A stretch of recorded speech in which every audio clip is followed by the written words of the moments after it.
téléspectateurs, bonjour. On va vous présenter notre second journal. Aujourd'hui, nous allons vous parler du marché de Noël, organisé par les élèves de la maternelle il y a maintenant plus de 4 mois. Mieux vaut tard que jamais, dit le proverbe.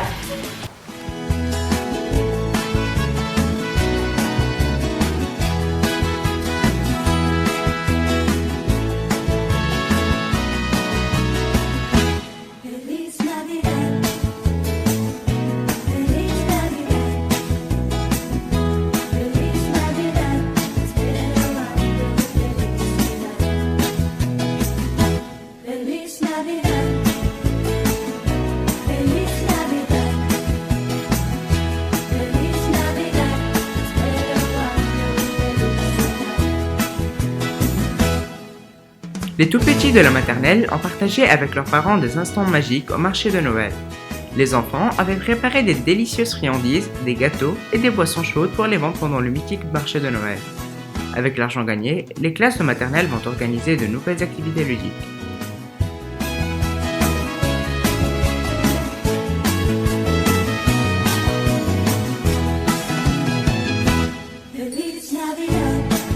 S'il y a bien une chose qui a marqué les élèves ce trimestre, c'est l'organisation de plusieurs récrés sportifs dédiés aux fanatiques de football de tout niveau.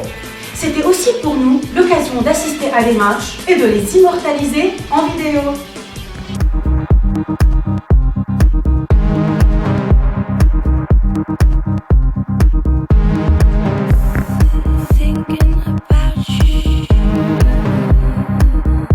Comme le veut la tradition, chaque année au lycée, des journées sportives sont organisées.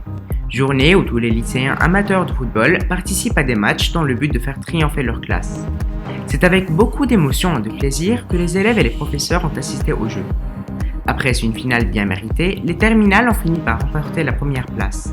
Wajdi Shrem a été désigné meilleur footballeur et Ali Oleg meilleur buteur.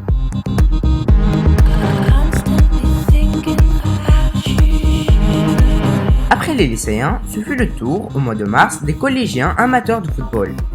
Après plusieurs matchs de qualité, la finale a opposé les 4e B et les 3e A qui sont sortis grands vainqueurs.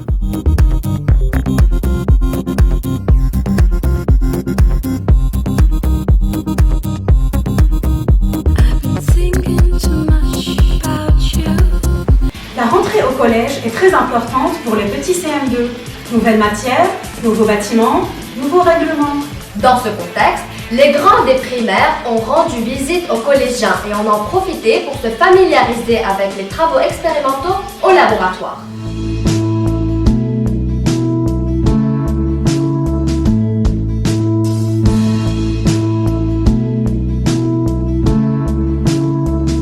Afin de faciliter la transition entre la classe de CM2 et la classe de 6e, et pour assurer une meilleure intégration des élèves au collège, les élèves de CM2 ont suivi leur premier cours de SVT au laboratoire où ils ont pu découvrir le matériel et les règles de sécurité.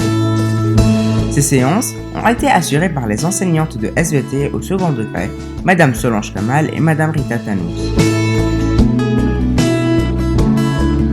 Les activités pédagogiques proposées étaient des activités expérimentales. Les élèves ont étudié les différents types de mélanges, homogènes comme l'eau et l'encre, mais aussi hétérogènes comme le sable et l'huile. Ils ont appris à les séparer par évaporation, décantation et filtration.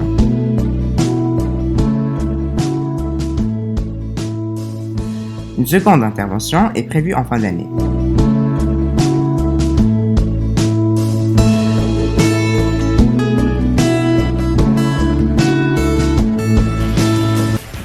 Les journées les plus pluvieuses n'empêchent pas les jeunes de 6e de profiter pleinement du temps. Ils nous ont même joué une scène, et en anglais en plus.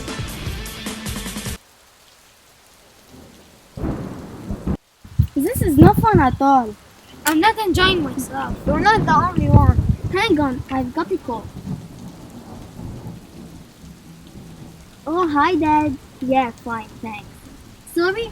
No, we're all having a really good time. No, don't worry. It's raining a bit, but we're having lots of fun. Okay, bye. Debbie, are you mad? Us? Having fun in this rain? I can't believe you said that. Look, there's no way. I'm telling my dad that you're having a bad time, and I'm not going to tell people at school either. And anyway, if we aren't happy, it's our fault, isn't it?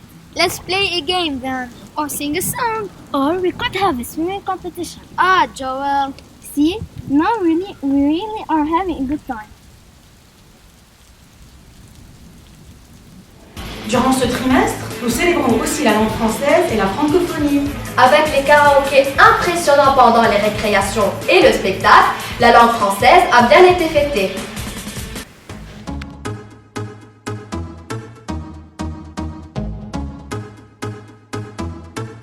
Alors,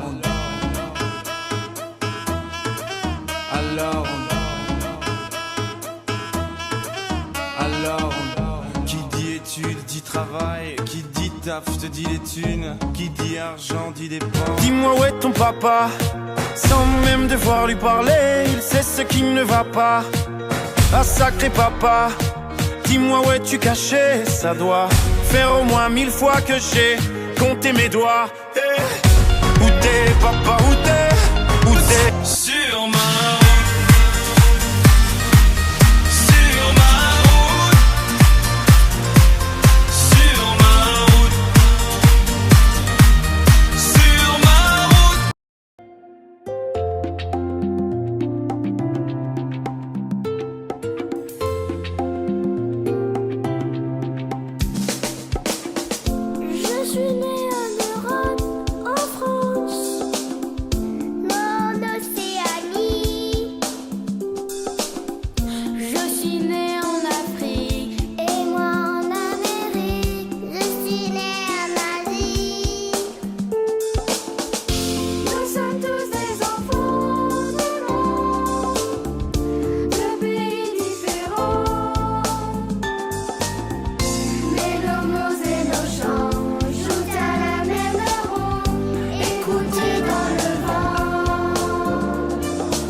Toujours dans le cadre de la francophonie, nos élèves ont fait des recherches sur des auteurs francophones d'origine libanaise.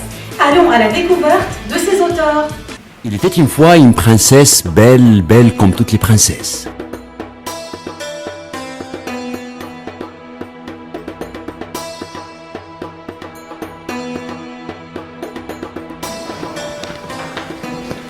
Jihad Darwish est un conteur francophone et arabophone libanais participant activement au renouveau du conte occidental depuis le début des années 1980. Jihad Darwish est né en 1951 à Marwaniye, un petit village du sud Liban. Son enfance a été bercée par les contes, la poésie et les récits traditionnels de l'Orient, qu'a raconté sa mère et les femmes du quartier. Après avoir étudié successivement à Beyrouth, Jihad devient journaliste, métier qu'il exercera de 1975 à 1983. Cette année-là, Jihad Darwish rejoint la France où il est d'abord professeur d'arabe avant de devenir conteur en 1984. Depuis, il anime les veillées de contes où s'entremêlent les merveilleux de mille et une nuits, la sagesse et le sourire. Il intervient également dans les bibliothèques, écoles ou prisons. Autant de lieux où il anime les ateliers d'écriture de création, ainsi que des stages de formation à l'art du conte. Jihad Darwish a publié Les Souliers Rouges, Saraya, la princesse au génie, La fille de l'ogre, Nour et le Mammon.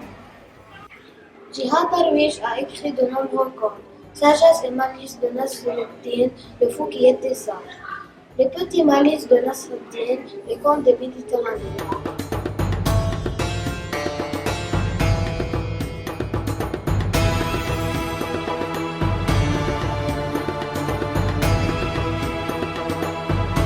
Cette histoire est terminée. Merci de votre patience.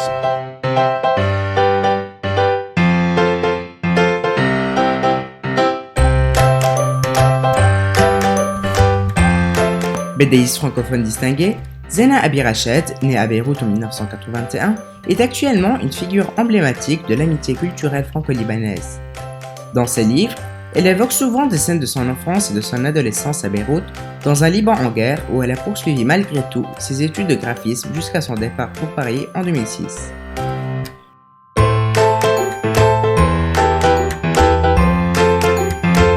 L'auteur de 5 livres à succès a récemment publié Je me souviens, une mosaïque de souvenirs où elle raconte avec nostalgie les épisodes les plus émouvants de sa vie.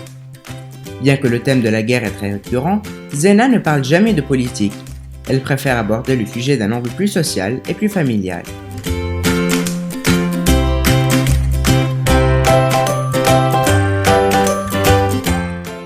À la question « Pourquoi écrire ?», notre auteur répond par quelques planches de dessin où elle évoque son départ pour la France. Entre les deux pays, elle dessine un plan pour combler le vide, certes, mais surtout pour tisser des liens.